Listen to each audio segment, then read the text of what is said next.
Hello, everyone. My name is Caitlin, and I am here today with Dr. Purdom to talk about this year's Answers for Women conference that just happened back in April, right? Right. At the Ark Encounter.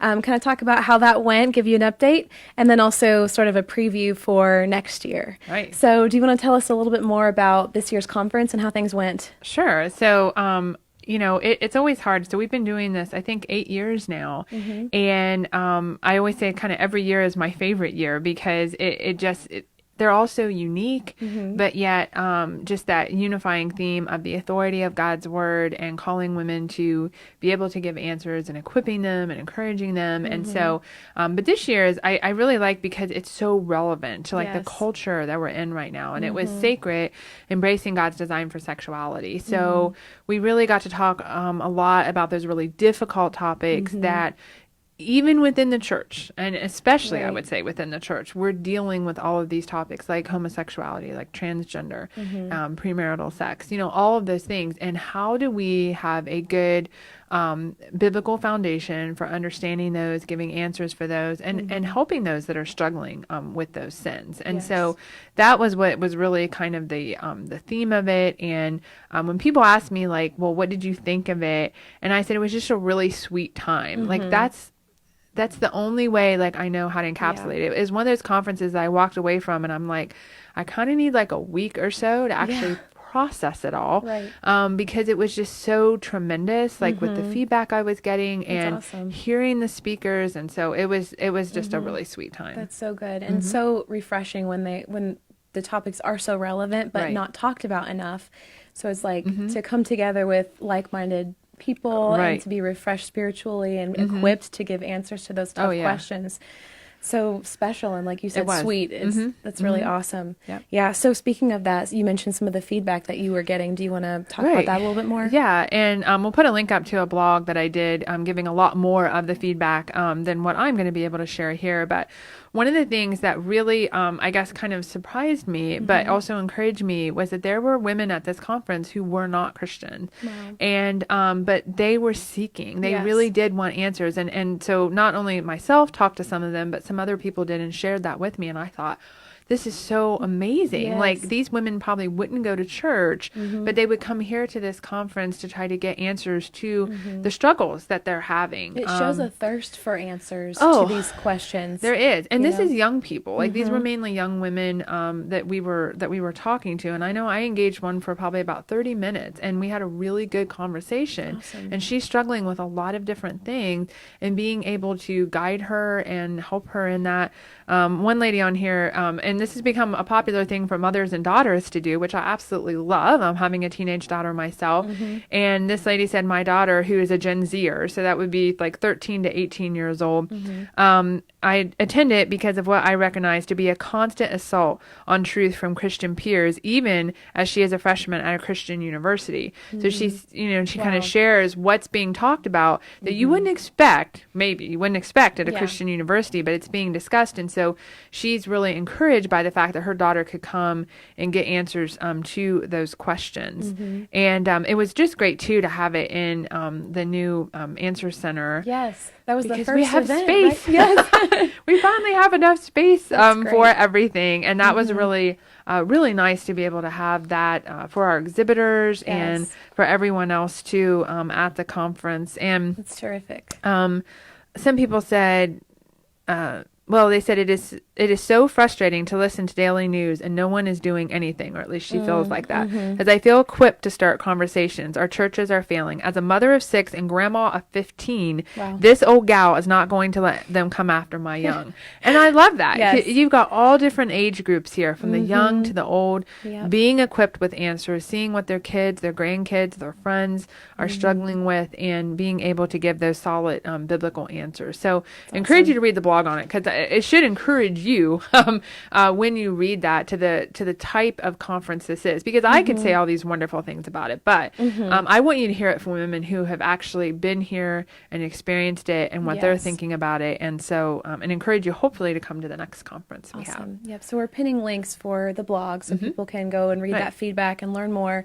And then also for answerswomen.org so that if you're interested in next year's conference, you can go check that out, learn more about Answers Right. for Women. So So you've already touched on some of the things that stood out to you, but what would you say was probably not a singular thing was your favorite, but some of your favorite things Some of my about the favorite conference? things. Yeah. I liked really the cross section of speakers that we had this year because some of them were. We have some men speakers. We always have some men speakers at the conference because I'm trying to get the highest quality people to talk on the various issues. And sometimes it happens to be men.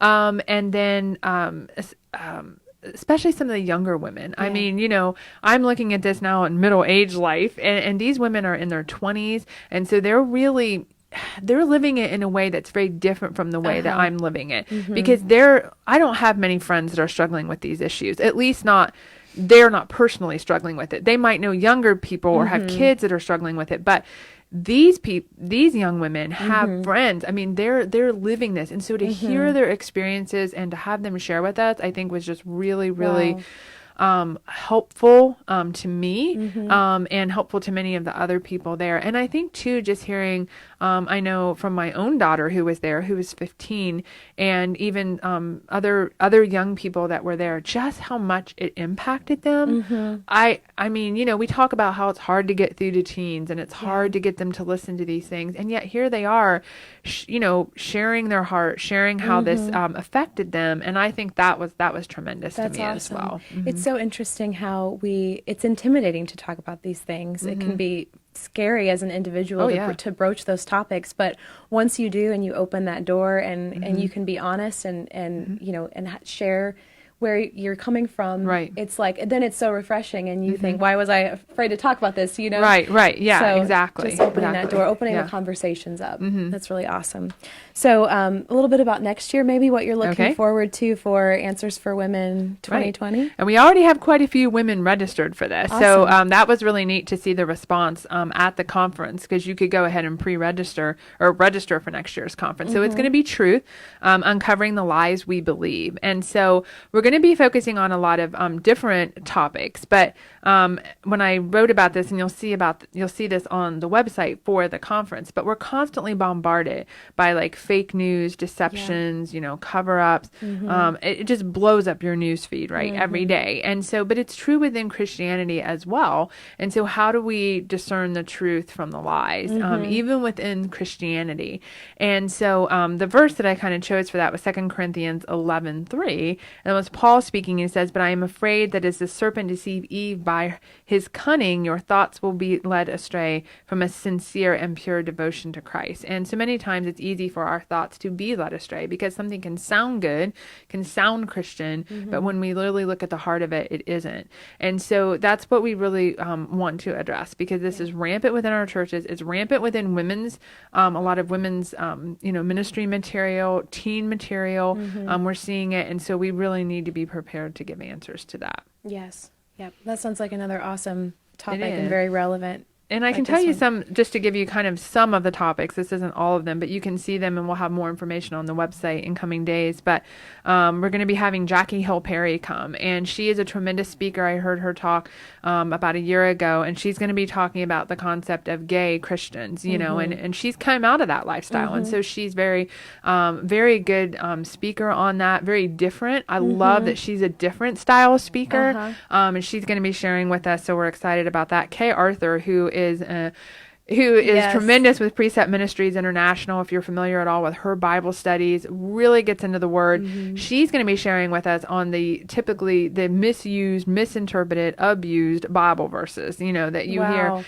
That's so interesting. You see them on Pinterest all the time. Or you see them on the exercise shirts. Right, yeah, exactly, yep. And so it's like, whoa, wait a minute, that's not what that verse means. Right. And so we're going to be talking about that. We're going to be talking about different movements within Christianity, like progressive Christianity, the idea of Christian yoga, contemplative prayer, those things that they'll try to put a Christian spin on them, so to speak, but what are they really at their heart? And looking at Costi Hinn, and I'm really excited to have him. He is the nephew of Benny Hinn, which some of you may be familiar with the kind of a health and wealth gospel that he teaches. And so Costi has come out of that, though, and he's going to talk to us about the dangers of that that we see very prolific today on a lot of the TV preachers, so to speak. And so he's going to be talking about theology of suffering and why, in a fallen world, there's good that can come out of those things and why we suffer. So there's lots of great, I'm going to be speaking to, Ken's going to be speaking, of course, and